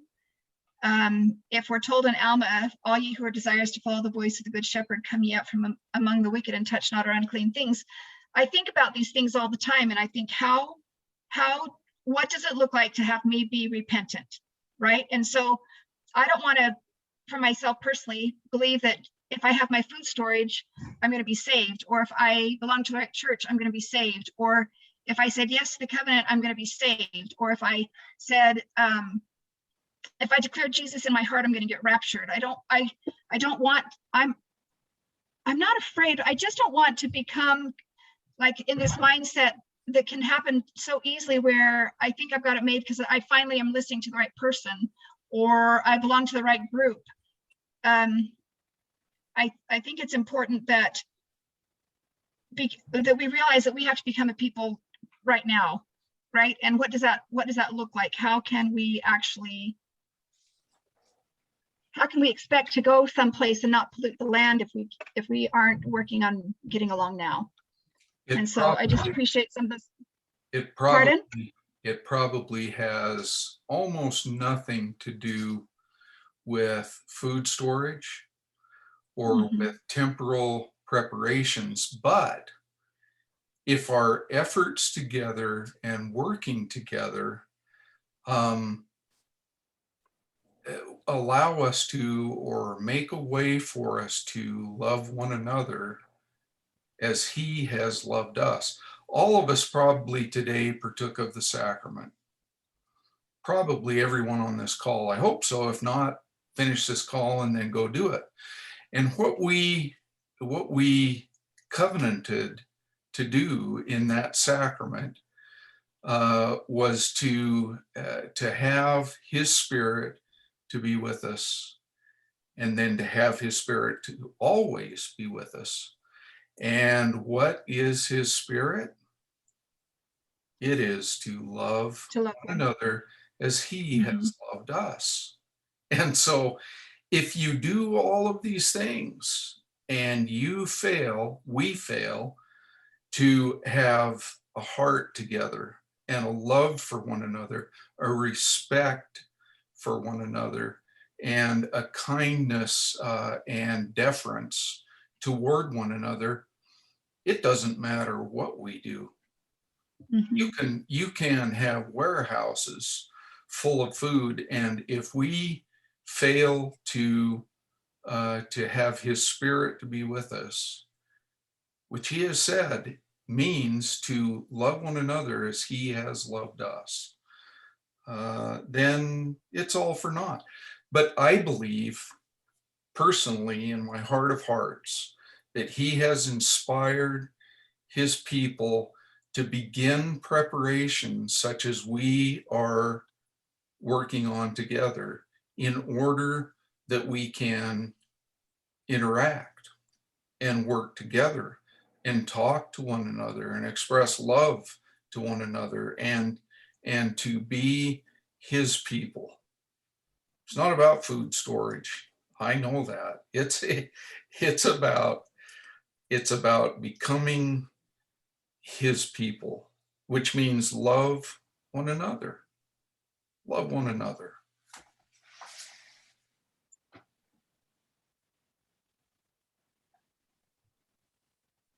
I hope you don't think that I've been saying that I don't think food storage is important. I'm the food storage queen. So it's not what I'm saying. I just feel like it's so easy. I think you're saying what I'm saying. Yeah. Yeah. Yeah. No, I get that. So I just feel like, I don't know, it was really interesting because lately there's been a lot of people who've been crossing my path who are not, they don't have any ties to the LDS church. And we've literally met with 3 of them in this week. And they all found me, and they're young couples. And all of them have this understanding of, getting out of Babylon. Like one of them, his wife is from Taiwan, and he gave me this book that says we'd have to come out from among the wicked. And the couple today said she described Zion to me, and she didn't even know what it was called. You know what I mean? She just was explaining to me the way that she feels like God wants us to live. And this other couple, they just got here 5 days ago and found me because somebody else told them I had raw milk. I mean, it's literally the strangest things that I've been seeing happen. And they were talking about this exact same thing. And so I feel like Heavenly Father's Spirit is working on people who are seeking him, right? Of all faiths. And the one thing that all of these 3 couples in this last little while have said to me is that we tend they didn't use the word Gentiles, as white people or Americans or whatever, that we tend to want or expect that we're going to have our $300,000 home or our Home Depot home or, some of these things. And one of them that was talking to us, they were saying that they don't know what they're supposed to do. So they're thinking of being nomadic like the natives, and so I see that the turmoil that people, including I think ourselves, go through. And it's like, how do we transition out of Babylon? How do we get out? How do we get out from her? How do we leave, get out of and touch not the unclean thing anymore? And it's really an interesting thing to see other people of other faiths find me and talk to me about this stuff. The one couple today said, we know you've had visions, tell us about them. And I was just like, kind of shocked, and so I think it's just interesting. That's all. I mean, I it's been a really uplifting night tonight to hear all everybody's comments.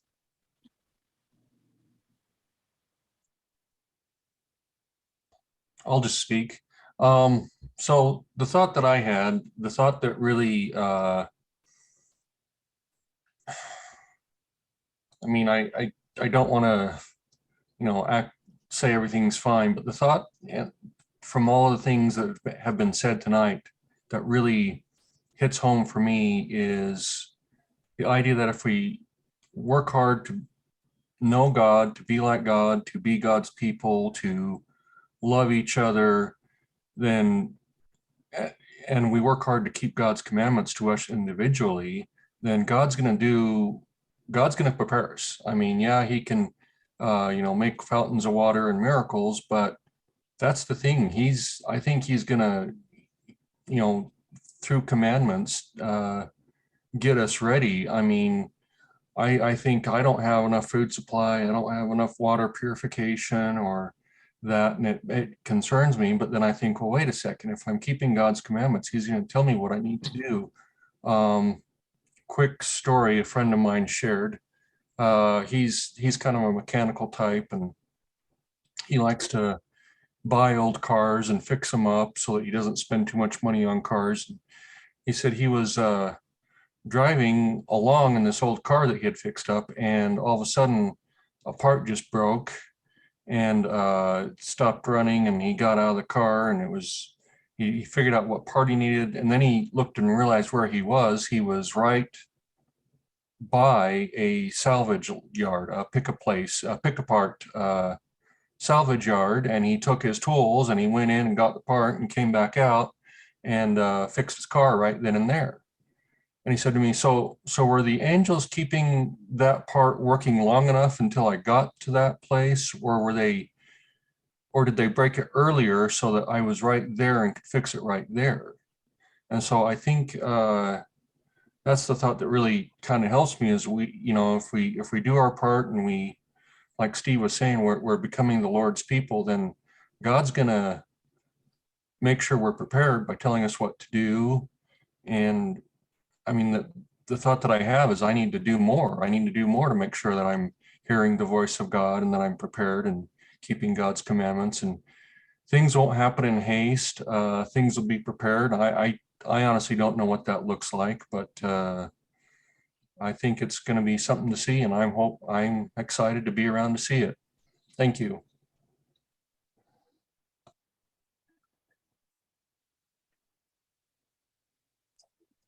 Thanks, Jeffrey. Anyone else have anything before we close our meeting for tonight?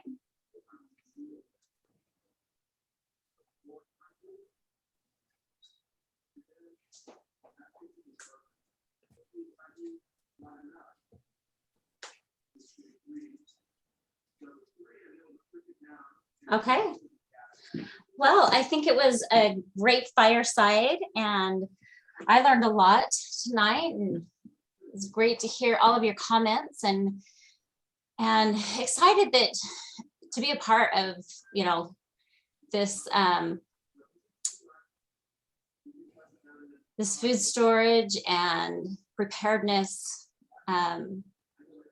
events that are taking place. I think it's wonderful, and I think it's just another element that brings us all together, and again, I'm just glad to be a part of it. Is there anyone that can volunteer for a closing prayer for me?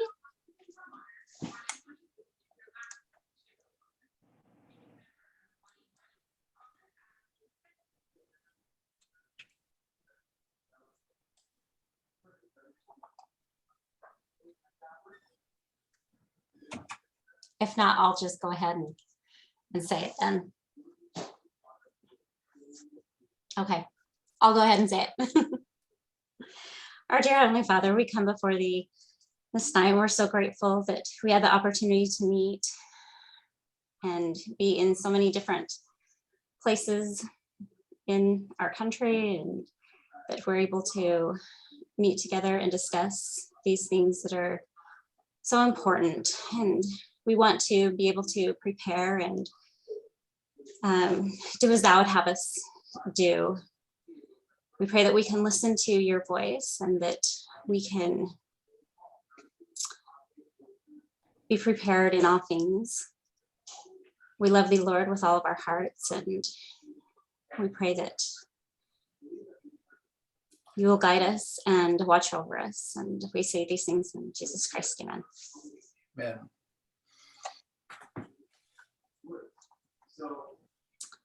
All right, until we meet again next month.